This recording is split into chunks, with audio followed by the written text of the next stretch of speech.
keeping the audience happy. Obviously, the first year you did this, probably no one knew about it.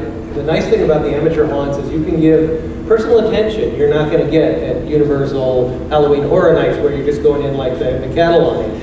How many do you look through at a time? Like it's 2 or 3, 4? We do. We try. We are getting busier now through social media. Before it was basically the neighbors, and then it moved into word of mouth. And we saw people. We started. Again, my dad was working the line. He would ask people, and they were coming as far as 45 minutes away. But yeah. Now we have people coming from all over. Well, I like to think I sent a few your way. Yeah, you did. Yeah, really, Hollywood Gothique. Yes, we've done that a few times. Yeah, you really should. And now that you're getting more people there, you're having to deal with lines and people waiting on the sidewalk. Does that cause friction? Yeah, it comes with its own price. But yeah, we do it out of a labor of love, and it caught on so much now that even we started about 3 weeks prior to that Halloween weekend or wherever it falls in. And before, we would basically be out there, flagging down people saying, please come in. And now, basically on the opening night, 3 weeks from Halloween, we have a substantial line, nothing too crazy. But our neighbors, again, are fantastic. And if you have great neighbors, then you're set. And otherwise, if you don't, that's another whole panel. Nothing is worse than the neighbors. There's no greater threat to a home haunt than the neighbors. Diane, you were telling me backstage some neighbor stories. Is it something you can say in public, or is that off the record? I mean, we have our neighbor stories. We have, we've had one neighbor when she moved in. Up until then, we never had any problem. All of our neighbors, with the exception of 2, totally love us. And this one woman moved in about 7 or 8 years ago, and the very first day, the first time she moved in, she called the city on us, and that's when we first ended up having to do a fire permit. And she calls every year to make sure we've got our fire permit. And then she gathered somebody else on the block, another new person on the block, and so he called, and he kept calling the police department on us last year for noise. So then we had to battle with them and how long we could work and stuff like that. So we have plenty of. On the rest of them are great. They'll do just about anything for you. One lady even takes off her yard for us, and we try to go down the block, and the ones where the line goes through, we take it off so that way people don't ruin lawns. Because we found out over the years, because it's been a number of years, that people don't respect private property. And so they go and hang out on the lawn and do whatever. They climb the trees, and so they stand in the middle of the street, and we're on a fairly busy street, and they don't care. They just stand there and stuff. But for the most part, most of our neighbors are okay. We have our few. You mentioned fire marshal. There's also the issue of permits when you're constructing stuff, and you have people on your property, and you kind of become responsible for their safety. Jeff, you were saying backstage there's a difference between whether it's in the front yard or the backyard? Me and Diane were talking backstage. If there was a bigger difference, if you're a home haunt, if it's in the front yard, I guess that opens yourself to the public and neighbors across the street viewing it. Ours is more hidden in the backyard. We don't add our front yard until later. So that might be part of it, and it's just basically the neighbors. If you have that one wrong neighbor pressing the city or the fire department, then you're in trouble. But I think we're safer. You can set up ahead of time too. Like Rick and I, and now Rick doesn't have that issue, but we have a time frame that we are given that we can set up at a time that we have to be taken down. Right. Like you guys can already start. Yeah, we can't. January. No, we can't start. Now we can maybe start building some of the things that are going in there, but we cannot put up one thing. In fact, last year we started on Labor Day weekend, and somebody called the city on us that Monday morning to make sure we had and the fire department was there, and they'd forgotten they had given us permission to start that weekend. Showed the paper. Oh yeah, okay. But they're right there, So being behind, they can't see what you're doing. So, permits, neighbors, someone out there who's maybe thinking of doing something like this, what are any other of the big surprises that they're probably not thinking of? Practical things, Well, they're imagining how great their haunt's going to be. They're not thinking of, I need some extension cords or circuit breaker. Yeah, you know what? And we found, not recently, but over the years, a lot of the stuff that they sell in the Halloween stores. Basically, when we started out, we were using, I think, some of the camo net and think some of the jute netting, but the fire department would come in and say, tear that down, basically. So a lot of this stuff that's out there that was supposedly meant is not safe or Up to safe. code. Up to code. You got it, that magic word from the fire department. They would make you take it all down. There's fire retardants too, and there's other materials that you can buy, and there's other versions of that material, but usually you have to look elsewhere for that.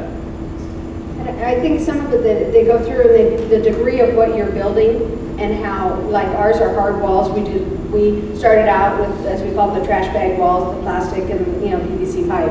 And then we got into the hard walls. Some producer was getting rid of a bunch of movie sets.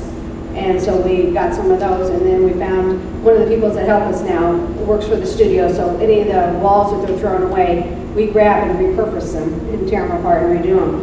And what they said, because we have a hard wall structure, that they're harder on us, so everything has to be fire treated. We cannot have any plastic in there unless it's fireproof plastic and all that. They're a little bit more relaxed. They're usually just worried about the black plastic, and most of the other haunts. With ours, they're worried about it all. We did go through, in 1 year, at a trade show, bought some really gorgeous moss. In fact, we used it in Wizard of Oz. They didn't test it that year. And it was great. It was the killer stuff. Now one of our Cowlands people owned it because the next year they set it on fire and it went poof. And so that was the end of that. Yeah. So, Rick, you don't actually have people walking through corridors where they're enclosed. So you probably don't have the same safety concerns. No, I don't have to deal with any of that, thankfully. Yeah, mine's just a big free-for-all in my front yard. No line. I hate lines, so nobody has to wait in line. Occasionally, we've had to close it down because the yard was just too packed. But we probably get about 20,000 people total over all the days we're open. And sometimes when everybody's in there, we have to hold it off till like the water show ends and people start moving towards other displays around the house, and then we can let more people in. But I hate having lines, and so that's why mine is just, it's like Mardi Gras.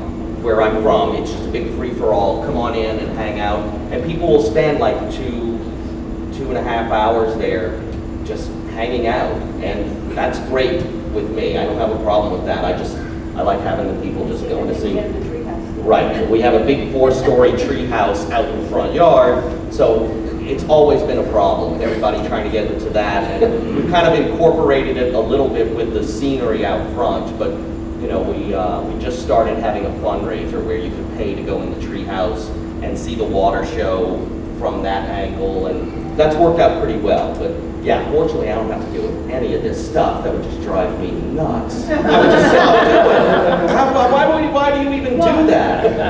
The crowds can be an issue when we first started, and as we started getting lines. And like I said, you try to think of how fast you can get the people through so they don't have to wait in line. Cattle prods, maybe? That would help. But, you know, sometimes, well, and you get people with their cameras and they're just not leaving, and Sorry. stuff. No, Sorry about that. yeah, you're different. It was the greatest one time is, you don't mean to, but the tourists, right? We had one tourist stop and wanted to take a picture with the caterpillar, wanted to take a picture with the tea party, the rabbit and the Homer team, but, you go through and you try, but having people in line, it also causes a problem with security, because then they have too much time. In the first few years, we had fights. The 1 year we ended up getting off-duty police, because for a while I was the only one out there to control it. And so then we got off-duty cops, and we were no help. They were out partying when the fight broke off, so that didn't help. So then we've now got a guy that just has a shirt that says security, and that's all it takes. We've not had a single fight since then. But, you know, they're waiting in line for a long time, sometimes 2.5 hours some years. Last year it was only an hour, but, you know, too much time. Right, yeah, if you plug in 907 California Street into your GPS to find this place, it's not going to do you much good, because then you're going to have to drive another block or two away to park and walk back to it. So, Yeah, we have a problem with parking. You will know it when you see the lines around the block. Yeah, you have Parking is a big problem for us. So people say they've had to park, 4 or 5 blocks away just to come by, which I feel terrible about, and I'm sure that doesn't help with neighbors. No. They get annoyed with that, but come on, it's not that long. Just do it. Yeah. moving on, but another topic, just to maybe give you an idea of how intense the Backwoods Maze is. Neither of you have ever been, right? No. Is it because you're afraid? Yeah, why not? We almost went last year, but he was closed by the time we got there. So. Yes, one That's of your those- story? Yeah, that's my story. I'll send the rest of the family. I'll stay home and have a babysit. Yeah, we've told people, but I'm Yeah, we trapped said at my that. place. I mean, I can't leave and. Yeah, but you were off for 2 years. Yeah. Oh, all right. Well, I'm a big chicken. I told you that already. Leave me alone. And he is. Why did I sign up for this panel? He But screams again- at ours. You know, all three of these are within like a 10-minute drive of each other. Yeah, we're all close. Is it Sherman Oaks officially or Studio City? Sherman Oaks. Sherman Oaks. Yeah. So, So it's yeah. cold water in the 101. So we're all pretty darn close to each other, which is fun because you can just send people over and, you know. So there's no competition here. No, No, I think we're that's- doing different things. It's, Yeah, we you know. know each other out. I think you're also totally different. I don't think there would be any direct competition